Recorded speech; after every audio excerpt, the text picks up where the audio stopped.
Sa pagdiriwang ng Idil Fitr o ang araw ng pagtatapos ng Ramadan ngayong araw, mainit na ipinaabot ni Pangulong Ferdinand R. Marcos Jr. ang kanyang pagbati sa mga kapatid nating Muslim. Ayon sa Pangulo, pagkakataon ng araw na ito para magpasalamat dahil sa panibagong espiritual na pagkakataon matapos ang pagsasakripisyo. Hindi lamang basta pagtatapos ng Ramadan, kundi isang hudyat para sa muling pagtatalaga ng dedikasyon ng mga kapatid nating Muslim tungo sa disiplinado, marangal at matiwasay na pamumuhay.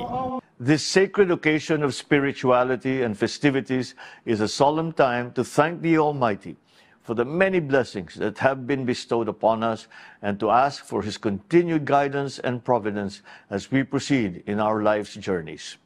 Kasabay nito, hinimok naman ng Pangulo ang publiko na magsilbing simbolo ang selebrasyon para maging isang ehemplo ang bawat isa para sa pagpapakumbaba, kapayapaan at lakas para mapagtagumpayan ang mga pagsubok sa buhay at mapanatili ang tiwala sa Diyos. Tiwala rin ng Pangulo na patuloy na magbibigay ng gabay si Allah kasabay ng pagtutulungan ng bawat isa tungo sa mapayapa at masaganang komunidad na may compassion para sa bawat isa. As we mark the end of the holy month of Ramadan with Eid al-Fitr, may we sustain our commitment of extending compassion, of service and love to our fellows, especially those who are suffering and in need. Let selflessness, empathy and generosity, values that we share across all faiths, also guide our every word, action and endeavor, so we may bring forth a more harmonious and kinder society under a bagong Pilipinas.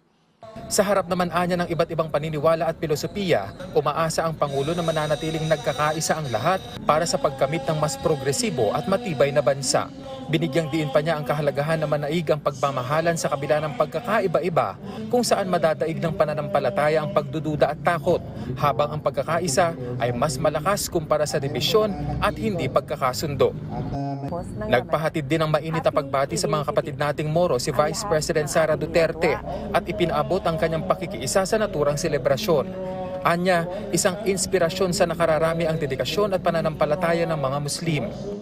Ang pagtatapos ng Ramadan ay paalala sa atin na maging mapagkumbaba, mapagpatawad at palalimin pa ang ating pananampalataya. Naway patuloy nating isabuhay ang mga aral ng Quran at ng Propetang Muhammad at itaguyod ang kabutihan sa ating kapwa.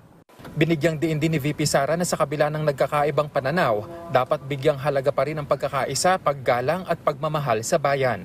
Ang Idil Fitr o ang The Feast of Breaking the Fast ay isang pagdiriwang ng Muslim community na hudyat ng pagtatapos ng Ramadan o ang kanilang isang buwang pag-aayuno.